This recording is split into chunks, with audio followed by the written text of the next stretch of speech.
Okay, I just finished what I can only describe as my best practice session for the US Open yet, so I'm feeling good. But there's one thing that I want to work on before I go home, and that's kind of the foundations. When I went to Long Beach in May, I realized something kind of funny that, of course, I knew, but it did take me a little bit by surprise. And that's that there was a very specific foundation that I am severely lacking in. And though that's not exactly what I'm going to be working on today, what I want to do today is work on some of the foundational steps of tricks that I want to get in the future. So, for example, I want to get rolling varial flips someday, but that means I have to work on my regular ones because those aren't great. I want to get M80s consistently. I've only landed a couple, not even a handful. So I want to work on just regular kick flips and stuff like that. Today I'm mostly going to focus on tricks that I can do, but I want to get the basics. I want to get the foundations of those tricks, those base tricks, just better, more consistent, more natural, so that I can move up easier. So I'm basically stepping back so that I can move forward. That's my goal.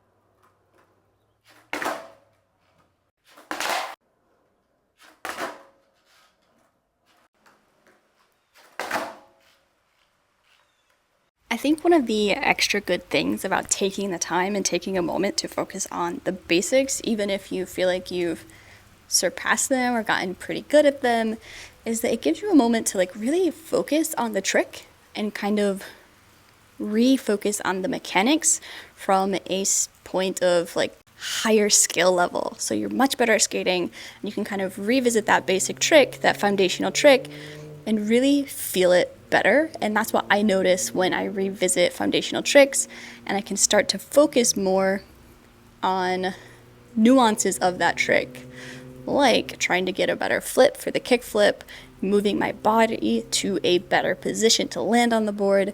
I just have more time, more consciousness to feel those nuances while I work on the foundational tricks. And really does make a difference. I don't think I've ever landed so many semi-clean kickflips before.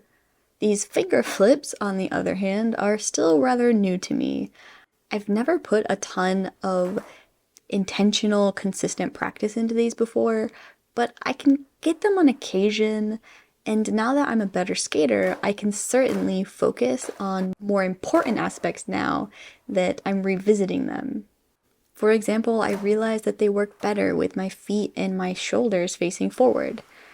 I can also try them with my feet closer together and not feel uncomfortable. I'm aware that over and over again, I am not shifting my weight back enough. I'm not getting to tail. It's pretty obvious, but that's a great thing because I can start to focus extra hard on those parts that I'm struggling with until the trick starts to unfold.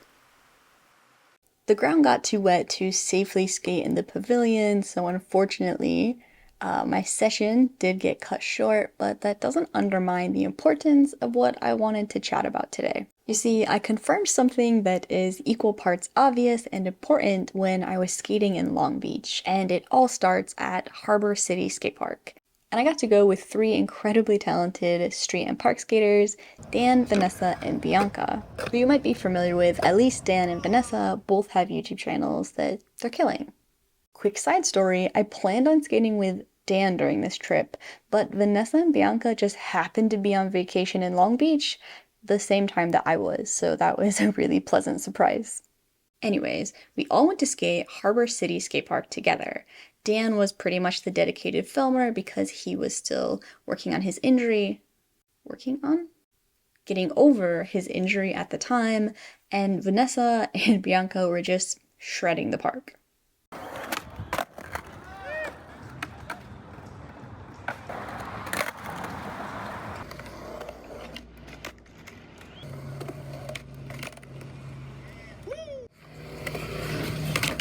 early grab shove it. That was Sarah's idea. Sarah has bad ideas. Yeah, early grab shove is pretty unhinged. Like up something, some girl early grab talk right now. I'm probably not even supposed to be able to see this right now. It's so fucking weird. The first try was close. That was insane. I, on the other hand, not being a particularly phenomenal park skater, got one ollie up the Eurogap. Oh!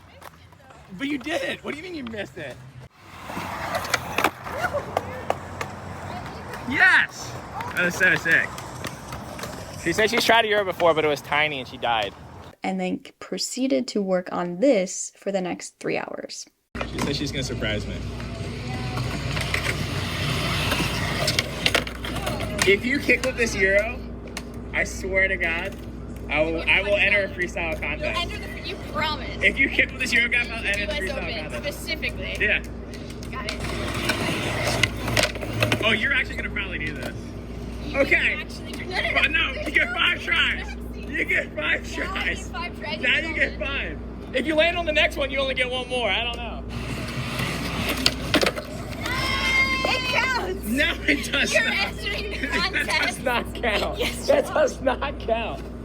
And then she hits me. Did you see that? I have that on films. That would have been it. This much faster. I got really close early on and then kind of just fell apart. I think I was a little bit overwhelmed by the park in general, so I was trying to just relax and focus on one obstacle. And I genuinely do want to get better at skating Eurogaps. I think they're really cool.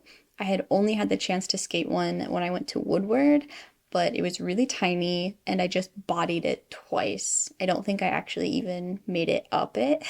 So I really wanted to work on it and I really wanted to get a kickflip, which I did. I drilled it for 3 hours until I finally landed a kickflip.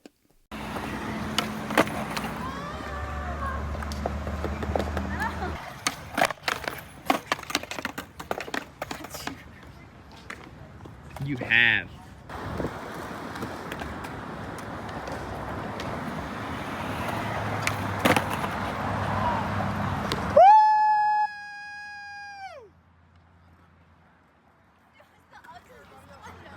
That was so sick.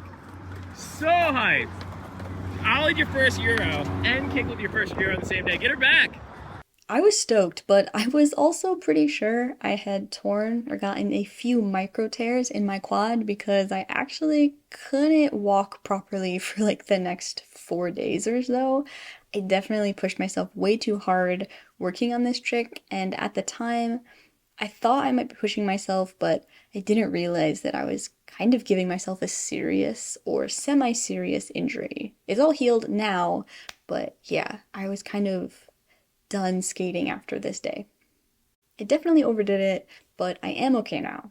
So let's try to get to the point of this video. You see, out of all the things that I could have learned, being surrounded by really talented skaters, being in a very supportive environment, and having access to all of these beautiful parks, the thing that I learned how to do was push. And I think that's kind of hilarious. Now, I mean, I know how to push, but I never had to push well. Skating the way that I do, doing a lot of freestyle, being stuck in small spaces, not getting out to parks very often, I'm not really like an amazing pusher. I'm not great at pushing because I'm lazy. And like that is why. I know that's why. I'm lazy, so I never really forced myself to become a really good pusher. There's not a great word for that, is there? I wasn't great at pushing. But when I was working on this Eurogap, Dan kept giving me the same advice. It would be like, oh, that's great, now 2 more pushes. Just add in another push. 1 more push and you got it. You're right there. Just 1.5 more pushes. That would have been it.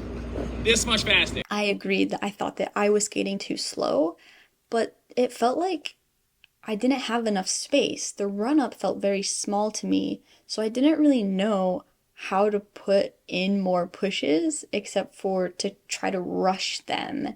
And thankfully, after about 2 hours or so, I started to push better. I was getting more speed out of the same amount of pushes.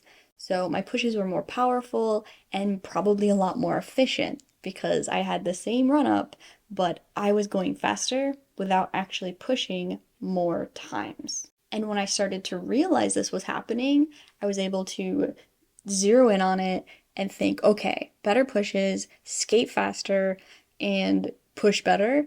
And lo and behold, I did. I started getting up the Euro gap easier and farther out. And it made a huge difference. I was able to kickflip up the Euro gap for the very first time, but ironically, I was more excited about the fact that I was pushing better by the end of the session than I was about landing that kickflip. Like, the kickflip was cool, don't get me wrong, but I was so stoked about how well I was riding my skateboard. Which I think is kind of funny, and I did go on to try just a couple more things. I got a little bit of a heel drag, frontside 180, and I really wanted this pop shove it. I'm actually most bummed that I didn't get to land this pop shove it because it was popped so high and it felt so good, but I really slammed my knee way too hard on that fail. So I was kind of done for the day after that. After slamming my knee and knowing that like something's kind of up with my quad, it's hurting, I should probably stop. I did. I called it quits for the day and just kind of hung out, and a couple minutes I tried to help film some stuff for Vanessa and B, but it was like a great day. And I'm really excited because I can feel it now that I'm home as well. I'm pushing better, I'm skating faster, and just feeling really good on my skateboard, which is incredibly exciting. All of that to say, I think it's never too late to take a step back and look at the foundations over again. Like, it's never too late to be like, you know what? Yeah, I want to learn varial heel flips, but I can also become better at riding my skateboard still.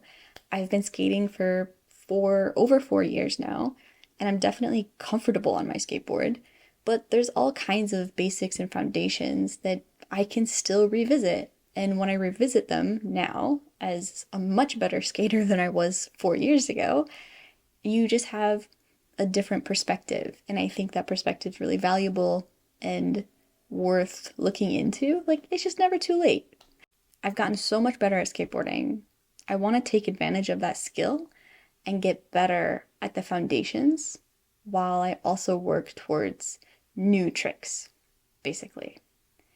And that is kind of the point of this video. Of course, I hope you find something valuable in this video, but even if not, I do hope you're having a great day.